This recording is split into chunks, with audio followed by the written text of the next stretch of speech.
আমি সবাইকে আজকের গার সভাপতি মহাশয়কে এবং আমার সামনে যারা আছে সবাইকে স্বাধীনতা সংগ্রামী অভিনন্দন জানাই। আমি একটা কথা বলবো, আমার আশেপাশে অনেক মা বোনেদেরকে দেখতে পাচ্ছি। আমি মা বোনেদের উদ্দেশ্যে একটা কথা বলবো যে সন্দেশখালীর কাণ্ডে আপনারা অনেক কিছুই দেখেছেন। তো আপনারা আগামী দিনে যে সন্দেশখালীর মা বোনেদেরকে রাত 12টার সময় পিঠে বানানোর জন্য ডাকা হতো, আপনাদের এই হাওয়াসপুরে আসলাম আজকে প্রথম।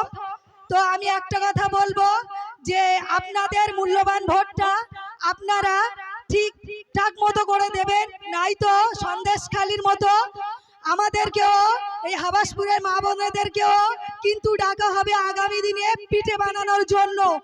কারণ এই যে শাসক দলের অত্যাচার, আমি সন্দেশখালীর মা বোনেদের হয়ে প্রতিবাদ করতে গিয়ে 4 দিন জেলে ছিলাম। মিথ্যা মামলায় আমাকে ফাঁসানো হয়েছিল।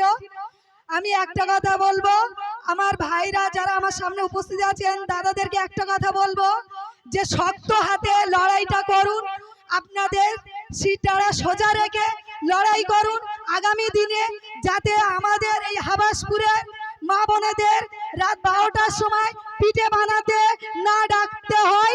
সেই জায়গাটা আশা করি আমাদের যুবক ভাইয়েরা তৈরি করে দেবে। কারণ শাসক দলের যা অত্যাচার, এই অত্যাচারে সমস্ত মা বোনেরা থেকে ভাইরাও আমরা খুব অতিষ্ঠ। কারণ এদের চাল চুরি, কয়লা চুরি, বালি চুরি আর কত চুরি দেখবো। অনেকেই বলছে যে আইএসএফ ভোট কাটুয়া। আমি তাদের উদ্দেশ্যেই, সেই শাসক দলের নেতারা বলছে আমরা আইএসএফ ভোট কাটুয়া, তাদের উদ্দেশ্যে একটা কথা বলবো এই অন ক্যামেরার সামনে বলছি, আমরা 2018 সালে তখন আমাদের দল প্রতিষ্ঠিত হয়নি, তখন কিন্তু 2018 সালে শাসক দল ক্ষমতায় ছিল, থাকা সত্ত্বেও 18 সালে বিজেপি কিন্তু 18টা আসন পেয়েছিল। আমরা যদি ভোট কাটুয়া হই, কিন্তু 18 সালে আমরা তো ক্ষমতায় আসেনি, তাহলে তখন কিভাবে পেয়েছিল 18টা আসন? আমি শাসক দলদেরকে বলছি কিভাবে এসেছিল, আপনারাই নিয়ে এসছেন। আর এখন বলছেন যে আইএসএফ বিজেপির সুযোগ করিয়ে দিচ্ছে। আমি শাসক দলের উদ্দেশ্যে আরো একটা কথা বলবো যে আইএসএফ কে যতই ধমকাও চমকাও, মারো ধরো, আইএসএফ কিন্তু তত মানুষ আইএসএফ এর ছায়া তলে আসবে।